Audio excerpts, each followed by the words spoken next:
guys! So today I want to talk to you about something that may be a little bit more personal than I usually address on my channel, but I think this is important to talk about. So today I wanted to talk to you about my experiences using a menstrual cup. The menstrual cup is something that I only learned of about 2 years ago when I heard one of my friends talking about it, and I only started using it a couple of months ago myself after hearing more and more friends talk about it. So yeah, let me just first of all show you. This is a menstrual cup. It usually comes in a little silk baggie like this. Inside you will find the cup itself. It looks like literally a cup with a little stem on the bottom, usually some ridges around the edge on the bottom here, and then some holes on the sides. Mine also comes with some measuring lines. Yeah, this is pretty much an alternative that you can use during your menstruation to pads and tampons. So how this works is you insert this into your vagina where it catches blood, and then you can just take it out and rinse it. Obviously this is quite large.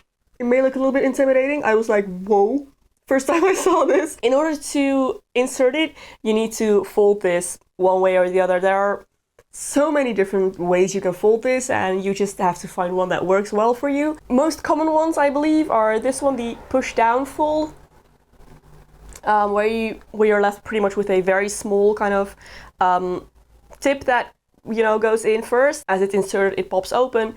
Or there's like, you know, you can just fold it double like that in half.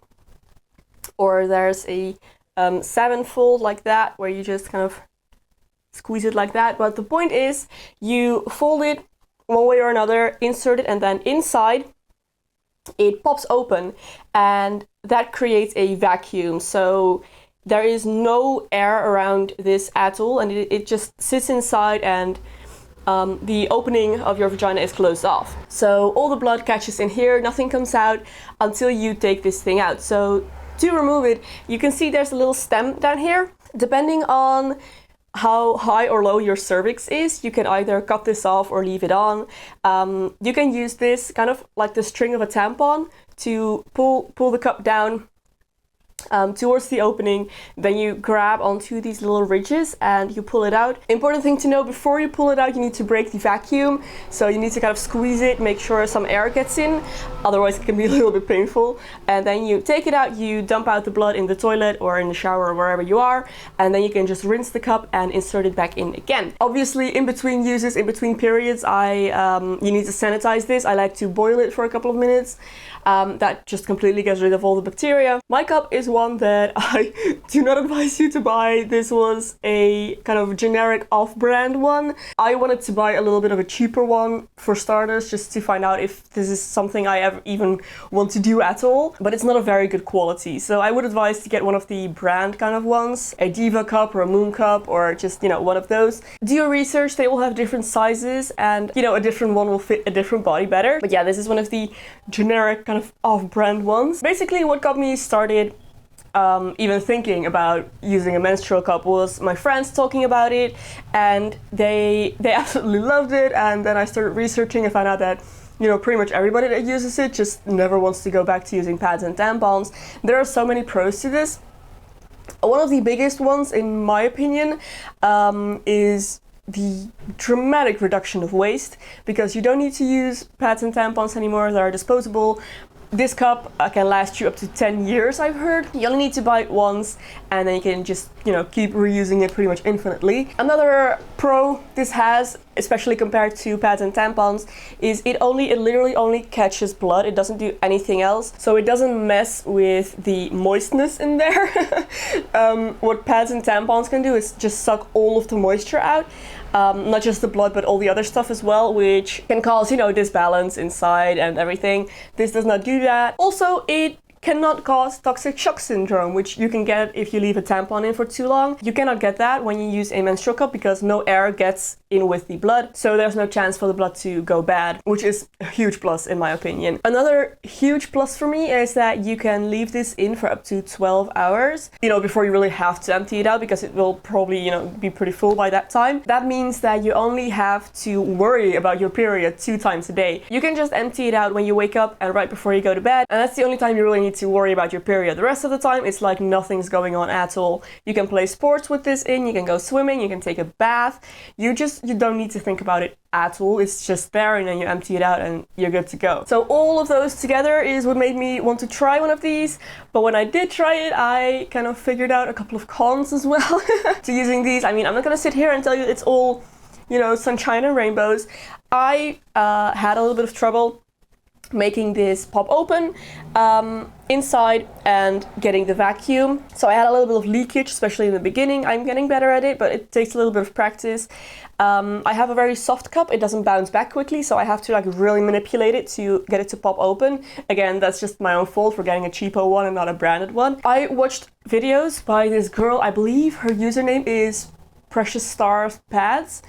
I will link her in the description. She makes amazing menstrual cup videos. I mean, I know it sounds crazy me telling you to watch menstrual cup videos, but hers are so good. If you have any issue at all or worries or anything, she's a master in this. It's amazing. So I watched her videos and awesome. Yeah, my biggest problem is I can feel it. And it can be a little bit uncomfortable sometimes, but that's because I had no idea, but I apparently have a high cervix, so it tends to travel up inside and, you know, disappear. No, it's not true. It cannot disappear because there's no place to go there, but yeah, it can travel up. I kind of lose the stem inside and I have to like put a little bit of effort in to be able to reach the stem and pull it out. First couple of times that happens, I panicked, which is the worst thing you can do. But now I've kind of learned, you know, you have to kind of contract your muscles in a certain way to get it to kind of bear down, and then you can like pull on the stem and take it out. There are also people who just cut off the stem completely because it just sticks out and they can reach the ribbed kind of part directly. It all depends on, you know, kind of what shape you are down there. But yeah, that was kind of a downside for me as well.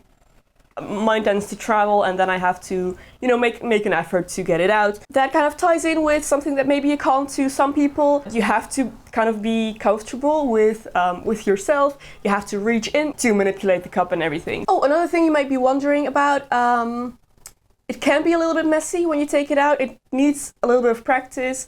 Obviously, the blood's gonna come out when you take the cup out. Most of it should be caught in the cup, but still, when you take it out, like in an angle or something, it may spill.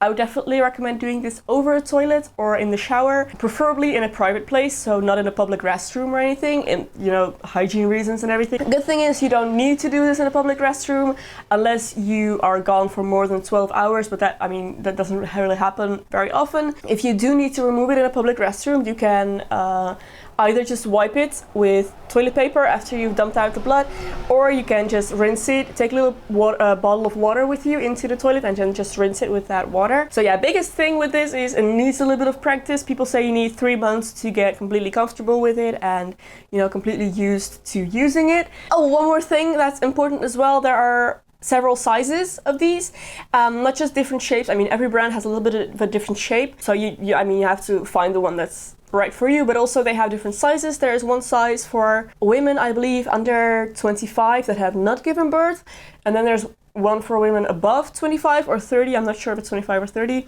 and women that have given birth, there's a larger one. So yeah, you need to find the right size. If you have the wrong size, you can get like leakage and everything. That was the last thing I was gonna say. I definitely recommend you to consider this as an option. I think it's important for more people to know about the menstrual cup as an option because it's not that widely known and it's definitely a good alternative. Now you know, in case you didn't know yet. So I think I'm gonna end the video here, guys. Let me just finish the rest of my little cup of tea. If you did enjoy, don't forget to give it a thumbs up and subscribe to my channel for more videos. I want to thank you so much for watching. If you have any questions, please feel free to comment below. I will try and answer as many as I can. I want to thank you so much for watching again, and I will see you very soon in my next video. Bye!